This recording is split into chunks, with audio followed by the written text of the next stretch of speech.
Hello guys, welcome to code tuber. मैं मुकेश कुशवाहा आपका स्वागत करता हूं। इस वीडियो में बात करने जा रहे हैं एरो फंक्शंस, जावास्क्रिप्ट के एरो फंक्शंस के बारे में और सी प्लस प्लस के है ना लैम्डा एक्सप्रेशंस के बारे में, सी प्लस प्लस के लैम्डा एक्सप्रेशंस के बारे में। लैम्डा एक्सप्रेशंस दोस्तों, जैसे कि आपको दिख रहा होगा, अगर आपने सी और सी प्लस प्लस पढ़ा है और जावास्क्रिप्ट आप पढ़ना चाहते हैं तो ये वीडियो आपके लिए बहुत ज़्यादा हेल्पफुल हो सकता है। एंड बहुत सारे सिमिलैरिटी और डिफरेंसेस हम देखेंगे और देखेंगे कि कैसे एक दूसरे है ना लगभग सेम है, ताकि आपको कन्फ्यूजन ना हो। दूसरे लैंग्वेज को सीखते समय क्या प्रॉब्लम होती है कि पिछले लैंग्वेज में हम जो जानते हैं वो अगले लैंग्वेज में यूज़ हो जाए तो बहुत ज़्यादा अच्छा रहता है, बहुत ज़्यादा हेल्पफुल हो जाता है ना। आप अगर पिछले लैंग्वेज से उसको कंपेयर कर पा रहे हो और समझ पा रहे हो तो बहुत सही रहता है। तो इसीलिए वीडियो मैंने आप लोगों के लिए बनाया है, तो ज़रूर देखिए और अगर अच्छा लगे तो लाइक, सब्सक्राइब और कमेंट ज़रूर करके बताइएगा। दोस्तों ऐसे ही 2-4 और वीडियो आएंगे जिसमें मैं सी और सी प्लस प्लस को कंपेयर करूँगा जावास्क्रिप्ट के एनवायरनमेंट से, जावास्क्रिप्ट का जो तरीका है करने का चीज़ों का, तो उसे भी ज़रूर देखिएगा अगर है ना। तो चलिए स्टार्ट करते हैं।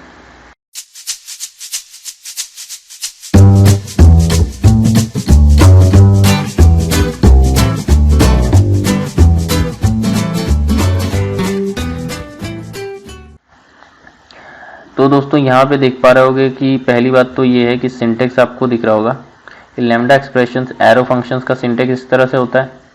एंड ये जो होता है जावास्क्रिप्ट का ये लैम्डा एक्सप्रेशंस का सी प्लस प्लस में ये होता है इस तरह का सिंटेक्स, है ना। तो यहाँ पे मैं आ जाता हूँ, एक ऑनलाइन कंपाइलर मैंने खोला है सी प्लस प्लस के लिए। एंड यहाँ पे मैं एक बना सकता हूँ और फंक्शन बनाते हैं एरो फंक्शन। तो एरो फंक्शन या फिर कहते हैं लैम्डा एक्सप्रेशन। यहाँ पे एरो फंक्शन नहीं कहा जाता दोस्तों, लैम्डा एक्सप्रेशन कहा जाता है। लैम्डा एक्सप्रेशंस इन सी, है ना, एक्सप्रेशंस इन सी। तो क्या होता है कि उसमें क्या करते हैं कि जनरली हम क्या करते हैं, कोई फंक्शन को लेते हैं, उसका सिंटेक्स ऐसे होता है, ये होता है सिंटेक्स, बेसिकली यही सिंटेक्स है। यहाँ पे ये बताता है कि लैम्डा एक्सप्रेशन स्टार्ट हो रहा है। बेसिकली इसका और भी बहुत सारे यूज़ है, लेकिन अभी के लिए अगर जिन लोगों को नहीं पता उनको शॉर्ट में बता देते हैं। और फिर इंट ए, यहाँ पे पैरामीटर्स होते हैं, इंट बी, है ना, कुछ भी पैरामीटर दे सकते हो, मैं एक ही पैरामीटर ले रहा हूँ, है ना। और यहाँ पे आप जा कर के return a into A, suppose हमारा ये है, तो इस तरह से क्या हो जाता है, ये काम हो जाएगा। और भी बहुत सारी चीज़ें कर सकते हो। इसको मैं किसी वेरिएबल में सेव कर सकता हूँ या फिर इसको कहीं और यूज़ भी कर सकता हूँ। फॉर एग्जांपल ऑटो नाम का एक मैं बनाता हूँ। ऑटो क्या करेगा, बाय डिफ़ॉल्ट क्या कर लेगा, कैप्चर कर लेगा किस तरह का चीज़ है ये, और ऐसे ही हो गया। अब मैं जा कर के यहाँ पे क्या कर सकता हूँ, इसको कॉल कर सकता हूँ fun10 and then we can see out this. So इससे क्या होगा कि यहाँ पे जाएगा, ये एक फंक्शन क्रिएट हुआ जो एक पैरामीटर लेता है a and returns the square of it, a into A return हो जाएगा। अब मैं क्या कर रहा हूँ, उस फंक्शन को मैंने, ये पूरा लैम्डा एक्सप्रेशन को मैंने, एनोनिमस फंक्शन है, इसका कोई नाम तो है नहीं, तो मैंने क्या कर दिया, इसको एक वेरिएबल में भर दिया और फिर इसको कॉल कर लिया। तो क्या आउटपुट होगा, है ना। तो यहाँ का आउटपुट होना चाहिए 100, क्योंकि हमने ऐसा किया है 10 इंटू 10। तो यहाँ पे देखो दोस्तों क्या कर रहा है, बोल एक्सपेक्टेड कॉमा एंड दिस। तो बेसिकली मैंने यहाँ पे सेमीकोलन चाहिए, ठीक है। Then now we can run and we see the output is 100। The output is, आप लोगों को भी दिखे इसलिए, है ना, and you see the output is 100 and this is the output. Now we can see this कि यहाँ पे ये इस तरह से होता है। तो लैम्डा एक्सप्रेशंस का यूज़ क्या होता है, लैम्डा एक्सप्रेशंस का यूज़ क्या होता है ना। इसे तो नॉर्मल फंक्शन की तरह भी तो कर सकते थे, कोई ऐसा भी तो कर सकता है कि यहाँ पे आए, है ना, इंट फन बना सकता था, यहाँ पे बनाने की जगह यहाँ पे कर सकता था int a and we can return a into a, and then we create ना, वो आदमी यहाँ पे कॉल कर लेता। सेम चीज़ होता, यहाँ पे पहले नाम दे दिया और ये यहाँ पे वेरिएबल डिक्लेयर कर दिया। सो ये तो नेम्ड फंक्शन है और पहला वाला अननेम्ड फंक्शन था, सेम आंसर आने वाला है। लेकिन यूज़ क्या है फिर, यूज़ क्या है अगर लैम्डा एक्सप्रेशंस बनाने का? लैम्डा एक्सप्रेशन बनाने की ज़रूरत इसलिए कि इतना सिंपल काम है। देखो इतना सिंपल सा काम है ना। क्या करना है, एक नंबर लेना है और उसका स्क्वायर रिटर्न करना है। इसके लिए कोई अलग फंक्शन बनाएगा क्या? नहीं ना, मतलब बहुत सिंपल सा काम है। कोई इसके लिए अलग फंक्शन बनाए, ये ज़्यादातर लोगों को पसंद नहीं आता है। जो बहुत स्पीड रखना चाहते हैं अपने कोडिंग का, है ना, और चीज़ें बहुत फास्ट करना चाहते हैं, उनको ये सब पसंद नहीं। तो क्या करते हैं वो लोग, सीधा जैसे कि फॉर एग्जांपल मैं एक वेक्टर बनाता हूँ, एक और एग्जांपल देता हूँ, इंट ए इंट इंट टाइप है ना वेक्टर, ये एक वेक्टर बना लिया और इसमें मैंने रख लिया 10 20 30 एंड 1 और 5 एंड 10 100। ये मेरा वेक्टर है ना। And now what I want is कि ये वेक्टर सॉर्ट हो जाए डिसेंडिंग ऑर्डर में, यानी बड़े से छोटे डिसेंड होते रहे, है ना, धीरे धीरे कम होते रहे। तो how I am going to do, I am going to do it using sort function, जो बिल्ट इन सॉर्ट फंक्शन है। तो मैं क्या करूंगा, वी डॉट बिगिन और एंड तक, कॉमा वी डॉट एंड तक, बिगिनिंग से एंड तक। दोस्तों यहाँ पे आपको पता होगा कि यहाँ पे एक फंक्शन की ज़रूरत होती है, यहाँ पे एक फंक्शन की ज़रूरत होती है ना। यहाँ पे एक फंक्शन की ज़रूरत होती है कि किस ऑर्डर में शॉर्ट करना है। और फिर शॉर्ट करने के बाद से मैं क्या कर सकता हूँ, यहाँ पे i equal to 0, i less than v dot size and i plus plus, and now I can print all of that, and I can print vi।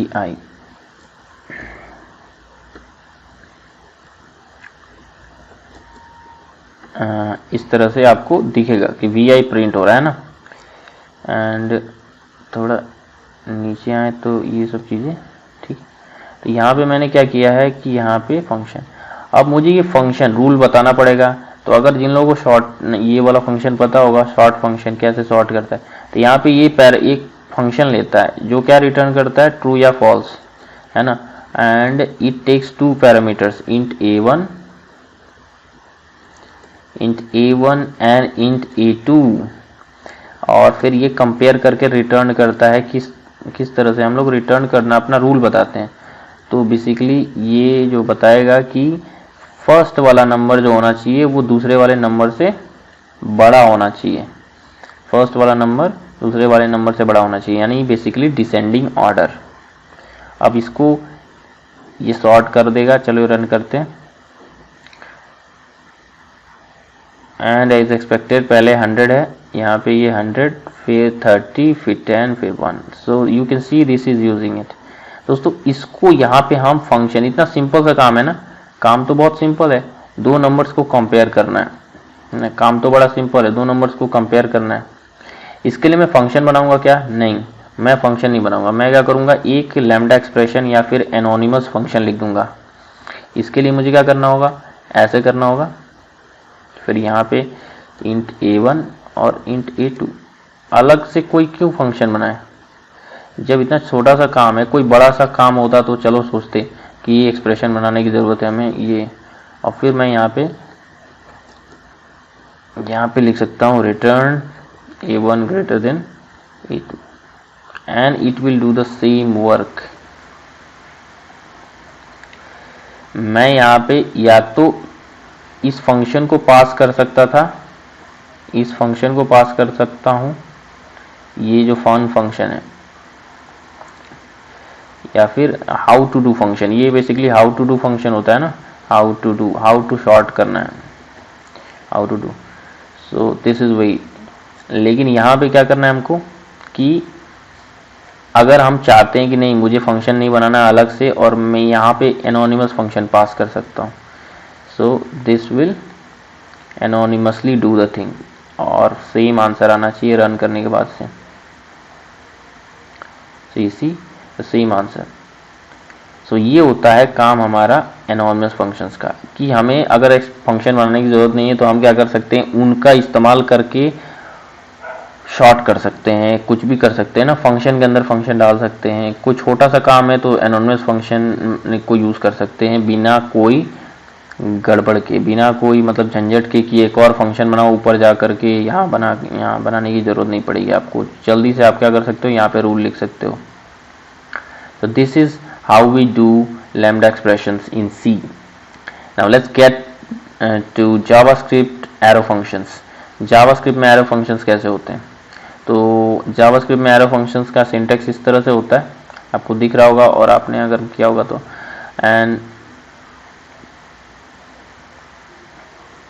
and let's start the ये कंसोल को खोल लेते हैं और वहाँ पे थोड़ा सा हम लोग करते हैं। सो यहाँ पे हमने कंसोल खोल लिया और यहाँ पे स्निपेट कोड स्निपेट लिख रहा है ना क्रोम में। तो यहाँ पे क्या कर रहे हैं हम लोग कि देखते हैं कि जावास्क्रिप्ट में फंक्शंस कैसे होते हैं। तो यहाँ पे मैं क्या कर सकता हूँ, कॉन्स्ट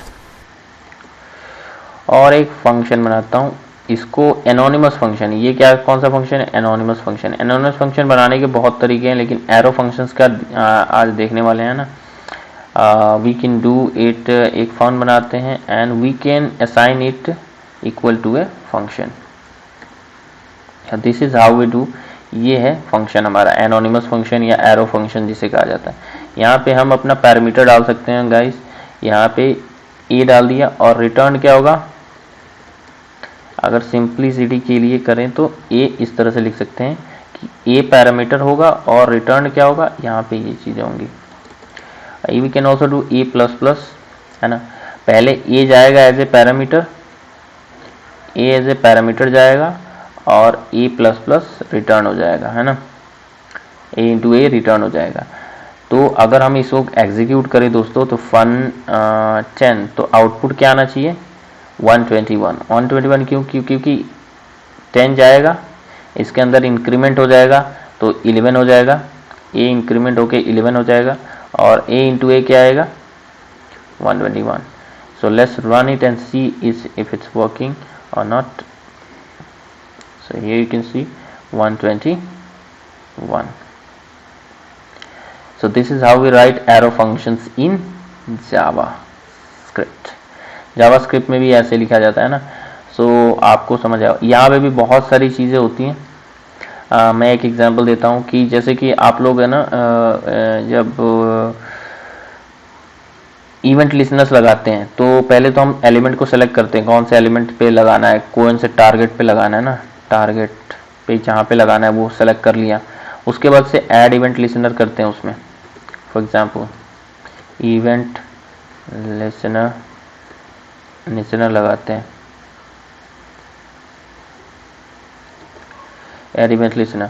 उसके बाद सपोज आपने क्लिक का इवेंट लिसनर लगाना है तो उसके बाद से क्या होता है, आप लिखते हैं what to do function, what to do function, है ना। व्हाट टू डू फंक्शन लिखा जाता है वहाँ पे। अब ये व्हाट टू डू फंक्शन आप लोग नीचे आते हैं ना, ये ओल्ड स्टाइल है। क्या करते हैं यहाँ पे फंक्शन कीवर्ड यूज करते हैं and here we what to do, और यहाँ पे आप क्या करते हो, इवेंट पास करते हो, इवेंट के बाकी पैरामीटर्स पास करते हो and then you console log और डू समथिंग एल्स, बट हम लोग कंसोल लॉग करते हैं। आप बहुत सारी चीज़ें करते हो इसके अंदर, क्या होना चाहिए, स्टाइल चेंज करते हैं, है ना, और बैकग्राउंड चेंज कर सकते हैं और बहुत सारी चीज़ें कर सकते हैं।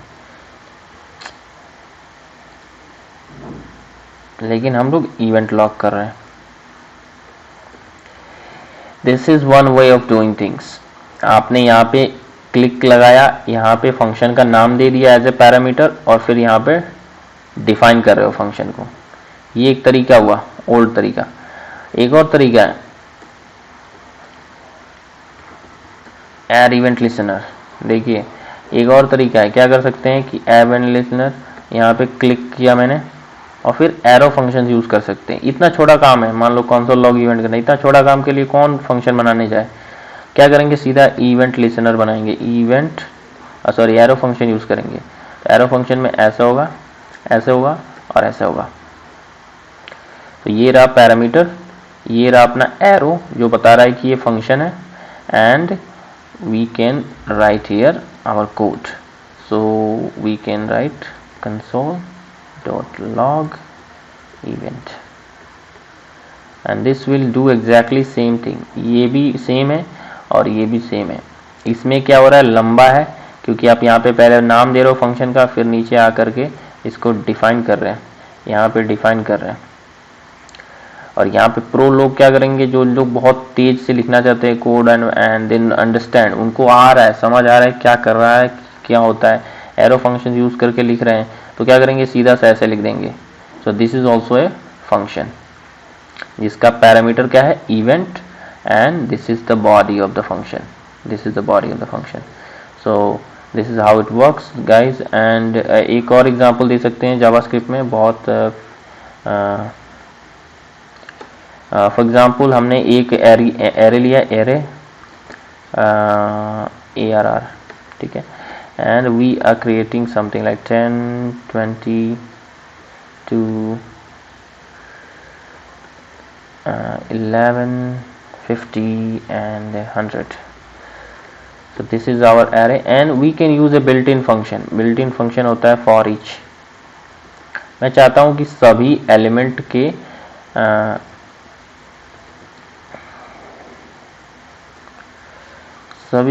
के जो है ना कि ये भी कर सकते हैं एक फन. तो एक तरीका तो ये है कि आप क्या करें कि फॉर ईच एलिमेंट पे एक फंक्शन लगा दें. ये फंक्शन क्या करता है, फन अगर देखें तो फन क्या करता है, हर एलिमेंट को लेता है, एरे के हर एलिमेंट को लेता है, element and we can do the log of all the elements, log sol.log the elements. so basically मतलब ये है कि ये एरे है, ये फॉर ईच फंक्शन होता है, बिल्ट इन फंक्शन होता है, और ये फॉर ईच क्या करे, सब एलिमेंट्स के लिए ये फंक्शन एग्जीक्यूट करे, फंक्शन फन है ना, फंक्शन फन एग्जीक्यूट होगा फॉर ईच. उसमें क्या जाएगा, एलिमेंट जाएगा और फिर वो एलिमेंट प्रिंट हो जाएगा, या फिर we can do the 2 times the element, है ना, तो double times the element print हो जाएगा. फॉर ईच फंक्शन जाता है और ये फंक्शन एग्जीक्यूट करेगा. And let's see what happens. So fun है इज ऑलरेडी डिक्लेयर्ड, कहाँ है डिक्लेयर्ड है भैया, और फिर यहाँ पे नाम चेंज करने के बाद से यहाँ पे हमने रन किया, तो रन करने के बाद से हमको क्या मिल रहा है कि यहाँ पे हम देख पा रहे हैं कि all of this elements have been doubled. So यहाँ पे ये सभी एलिमेंट्स डबल हो चुके हैं और डबल हो करके कंसोल लॉग हो चुका है. And this is because we have used this function which is getting executed. दोस्तों इसको शॉर्ट में करने का क्या तरीका है, यूजिंग एरो फंक्शन क्या कर सकते हैं कि ये लो एलिमेंट लो, एलिमेंट लेने के बाद से इसको कंसोल लॉग कर दो.